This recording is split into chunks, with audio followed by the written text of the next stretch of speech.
After Dark presents the Fan Awakens podcast. We don't have the budget to go to space, so we just got to turn the lights off and act like we're there.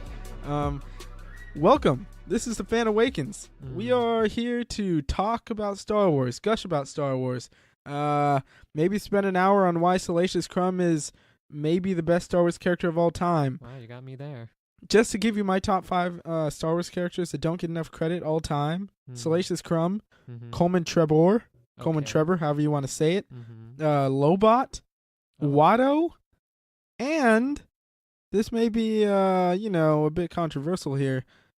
Controversial, but Captain Kennedy. Oh, wow. That's probably zero controversy there.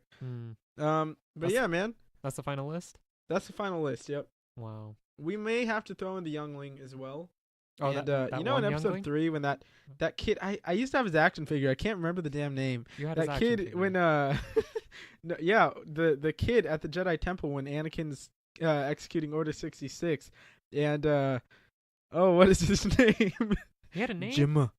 That guy. Why am I going blank? Bail Organa? Bail Organa. Yeah, when he's leaving, it's like, I think it's time for me to go. Oh.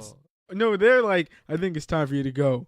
And so it is. Yeah. And then he jumps up, that like youngling, but he's like a teenager-ish. Yeah, he used to have he had a toy. He had a name. He had an action figure. Yes, he did. Kid is famous. But Captain Kennedy? Captain Kennedy. Episode 8, he's the in charge of the Dreadnought. Scramble the fighters!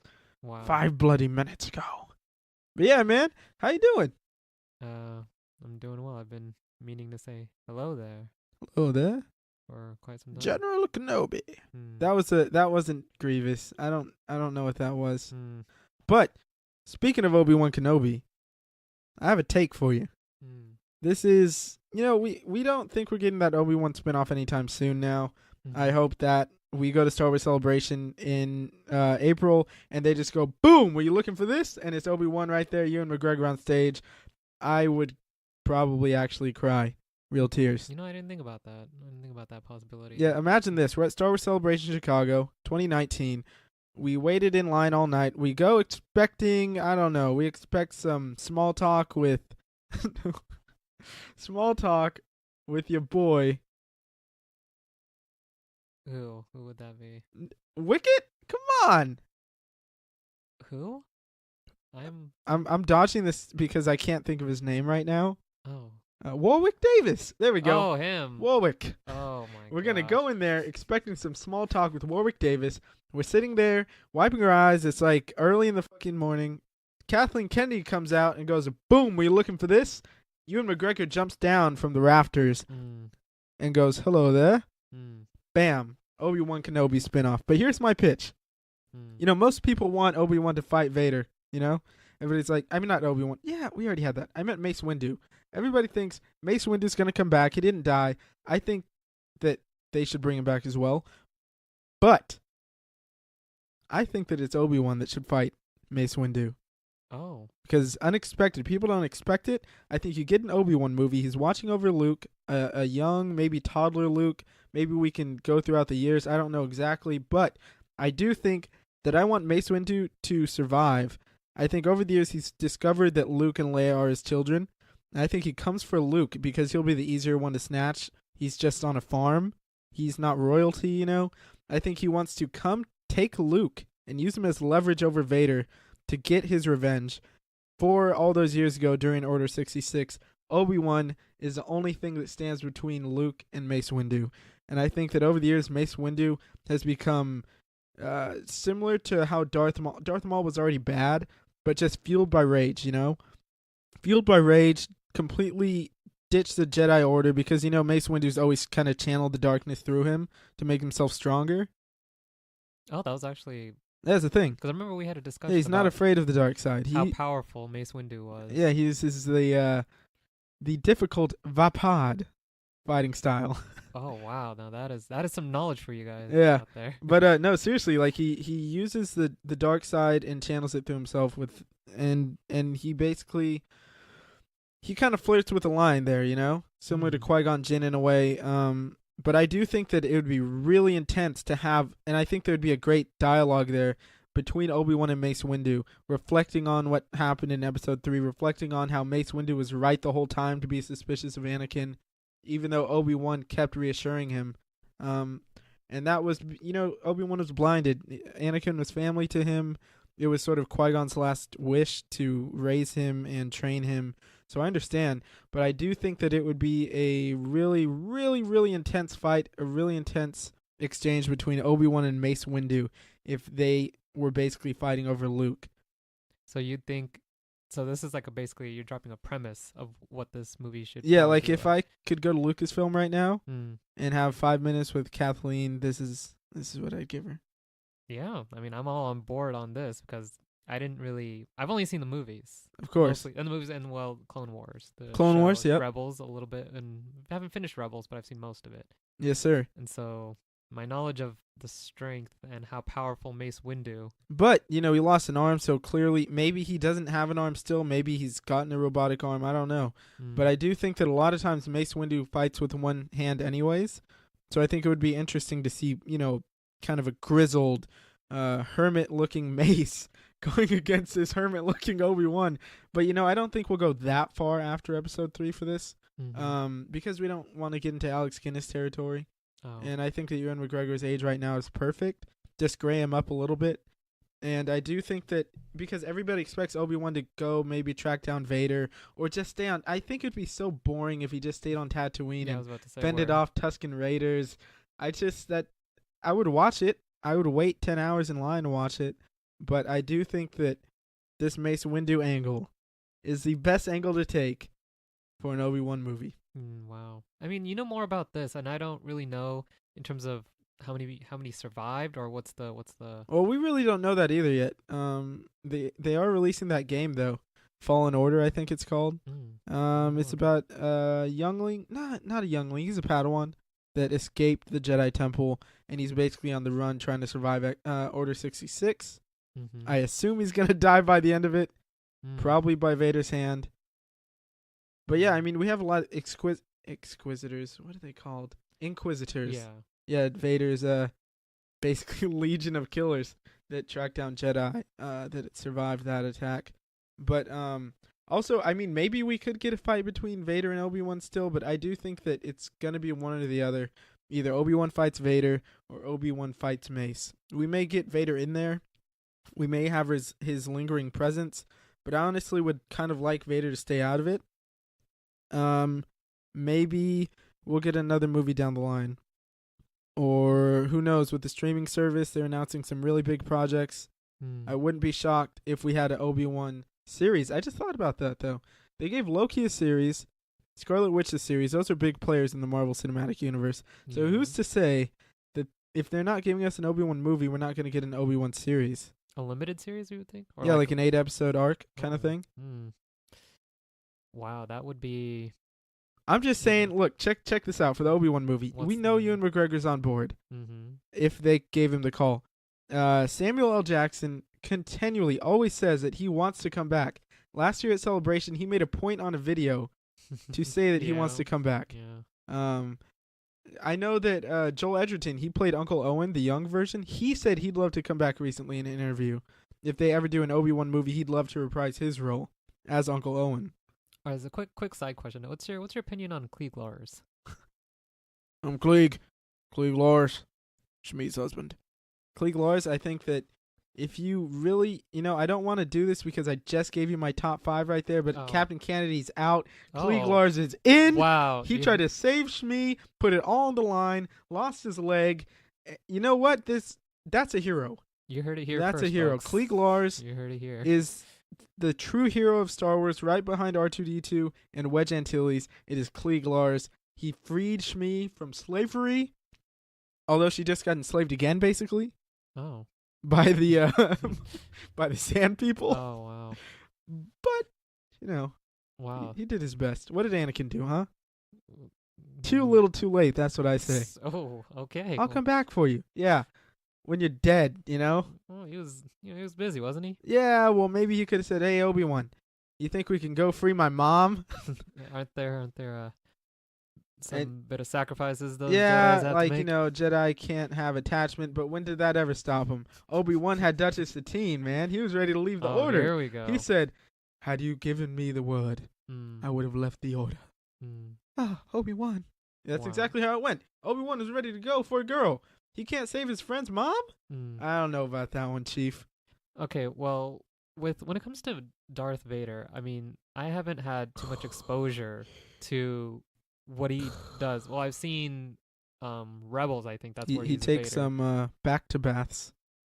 Back to Oh yeah, that's true. They show that in Rogue One, or was he in a back to tank? What would I that don't think he was in a back to tank in Rogue One. he was just in But random thing about Bacta when I was reading Lost Stars, Oh, here I we didn't go. realize how great of a medical use Bacta had. What a character in it gets skewered basically, loses like some major organs. They throw her in some Bacta for a couple months. She regrows her organs. That's some Wow. breakthrough technology, I think. Well, there you go. That's with Mace, you know? Yeah, Macy could have jumped in a Bacta. I don't think it'll regrow your arm, Well, but like a kidney, a lung, I think so. then, yeah, they could do an arm. Maybe not. Or what if okay, say he went back up there, like Anakin cleared shop, it's all empty. Right before Yoda came in and Obi-Wan, Mace went up there, got his old arm, Oh, okay, here we go. and then just held it up to his like nub in Mm. some Bacta. It might have healed. I don't know. I mean, you're probably gonna have to ask George Lucas on this one. I'm gonna ask George. I'm gonna give him a call after this. I mean, yeah, when we go to Celebration, I'm sure you can just like slide him a note. You will give me a Coke Zero. For those of you who've seen that You SNL will skit, give me a Coke Zero. one of the best.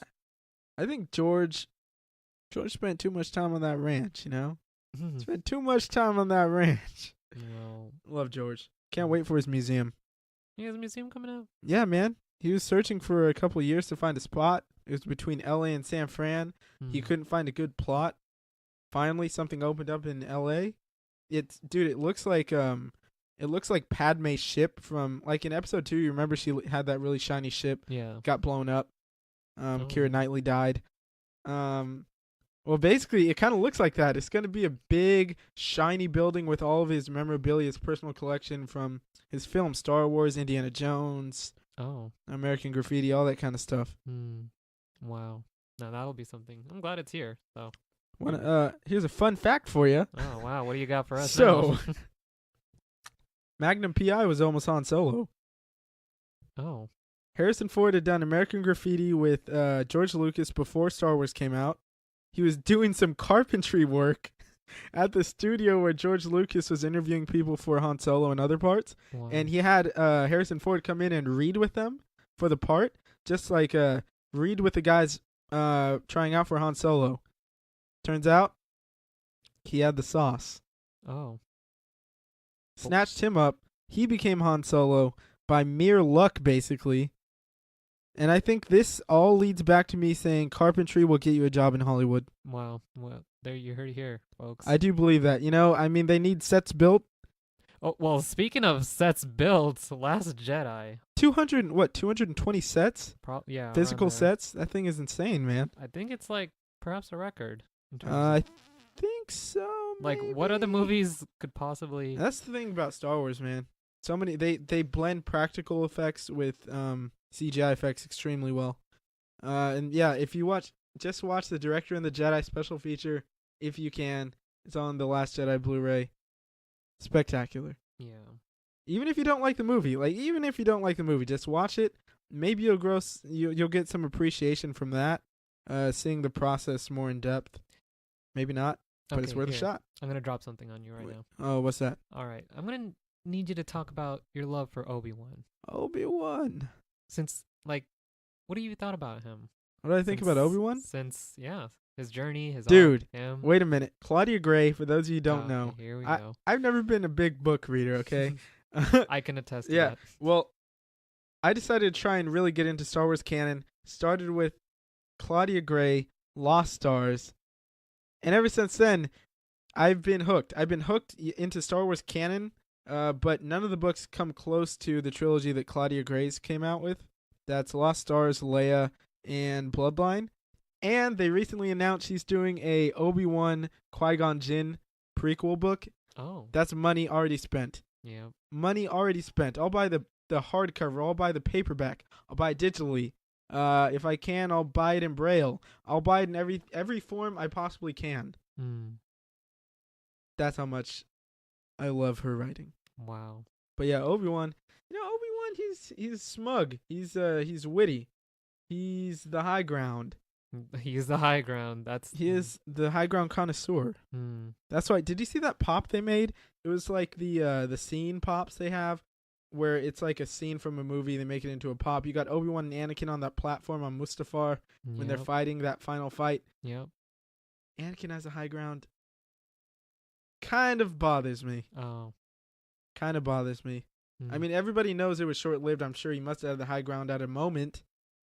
But he wasn't smart enough to strike in that moment, and that's why Obi-Wan prevailed. Mm. I just remember that scene at the end of, I think it was like towards the end of Revenge of the Sith. Oh, I thought you were talking about the Ewok TV film, but go ahead. Anyways, it was when I think he was talking to Yoda. It was like he has like, an old master has like, remember that scene? When it was talking about Qui-Gon. Yeah. Yeah. So I was like, perhaps in that, speculated movie that you have in mind, perhaps we'll see. Yeah, we gotta. Oh, that's a good point. That is a great point. We can have Liam Neeson come back as a Force ghost. Oh man, I would see that movie 19 times at least. Now wait, who would you want directing this movie? Jon Favreau. Oh, wow, Jon Favreau. Jon Favreau. No hesitation. No hesitation. Jon Favreau is the man that should be directing this movie, or any direct. I mean, I can give you a list of a couple people. Jon Favreau for sure is my number one pick. I do think Patty Jenkins. I want her to do a Star Wars movie, and I think she's good with character building. And a lot of people had written Gal Gadot off before Wonder Woman as an actress. And you saw what she did with her. So when you have someone like Ewan McGregor, who is top level talent in my opinion, you saw what she did with Chris Pine in that movie. He was incredible. I do think that Patty Jenkins could capture what we want. The other one, though, okay, so Jon Favreau's my number one. My number two would have to be the Logan director, James Mangold. James Mangold, yeah. Just because if you can capture that Western type feel in a Star Wars film on Tatooine, I think that would be perfect. And we know that James Mangold can do wonders with dialogue, and when he has the actors that he wants. I mean, you're going to have Joel Edgerton, Samuel L. Jackson, Ewan McGregor. I would love to see Hayden Christensen back, even if it's just, I mean, I would love to just know that he was in the Vader costume. I love Hayden Christensen. I think that, I mean, how hard is it, Yeah. And when you have a director, I'm sorry, George Lucas, but he was off his rocker a little bit with that dialogue. Yeah. So I'm sorry, like, I don't give Hayden Christensen any shit anymore over that stuff. Because really, what did he have to work with? Yeah. I hate sand. Come on. Yeah, how could you? Come on. Christian Bale can't come in. I hate sand. It's not gonna make a difference. Daniel Day-Lewis, maybe he could have saved it, but that's a maybe. That's a big maybe. Yeah, especially for him being like, I don't know what he did previously before Star Wars. Have you ever seen Broken Glass? Oh no, I haven't. Hayden Christensen, probably his best work, man. Check it out. When did that come out recently? No, it's old. Oh, but I do think anyone who really wrote off Hayden Christensen, go check out Broken Glass. The guy puts in a really solid performance. Remember he was in Takers. He was in Takers, and I love that movie. He was good in that one. He was. He had a fedora. He played the piano. What more do you want? I mean, yeah, get him in a Vader costume. That would be. Get him in a Vader costume. Just let him go. No. Yeah. Okay, we're not gonna do that. That's all we ask for, as fans. Thank you, George. Wow. Okay. But yeah, this movie. I mean, it's. I just imagine George Lucas sitting at Skywalker Ranch, thinking to himself, "What could we do here? What about Padme? Is she okay?" Then Sheev comes in. F Padme. Is she all right? Is she all right? Nah. You choked her. What do you think? Are you kidding me? Yeah. I mean, when I first watched the movie, I didn't quite react to that scene. Which one? Dude, This when is your- I remember I was in 5th grade. I uh, was so hyped. My mom's like, "Hey, do you want to go see Star Wars?" It was 9 p.m. I was like, "Oh boy, yes I do." mm, Man, I was shook.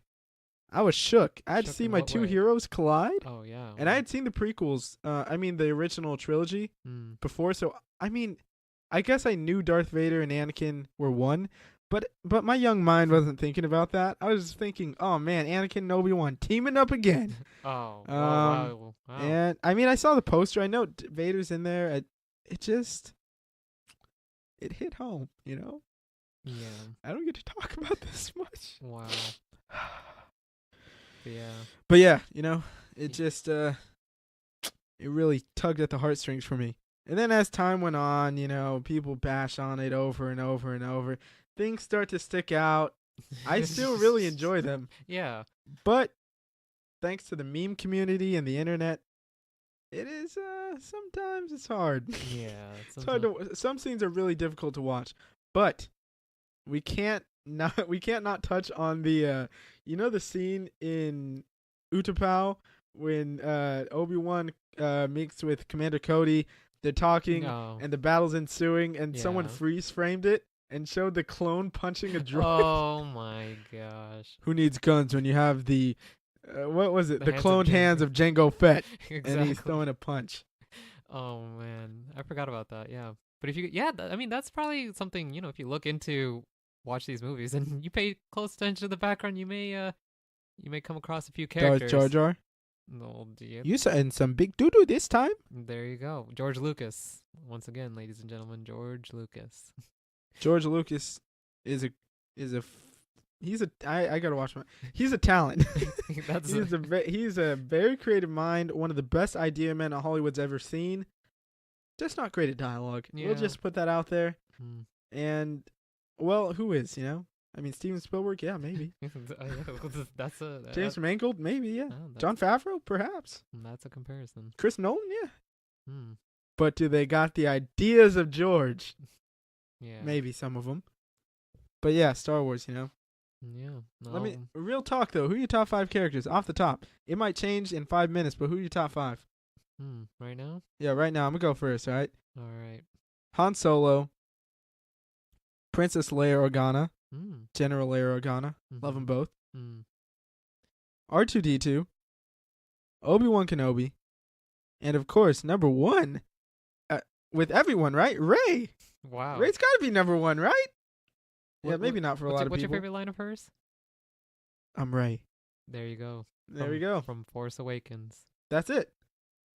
Just to be clear, that was when they were on the Millennium Falcon, and I mean, I'll let you describe the scene. So, Yeah, we don't need to go into that. That's gonna be another hour. Okay. Just, That's just gonna to be describe another the hour. scene. Maybe I've seen it 1,900 times. Maybe I've seen it twice. Okay. Maybe I know the timestamp by heart. It doesn't matter. We're gonna move on. So that's my top 5. Who you got? Salacious Crumb is exempt because we all know he's number 1. Yeah, you're right. That's true. Okay.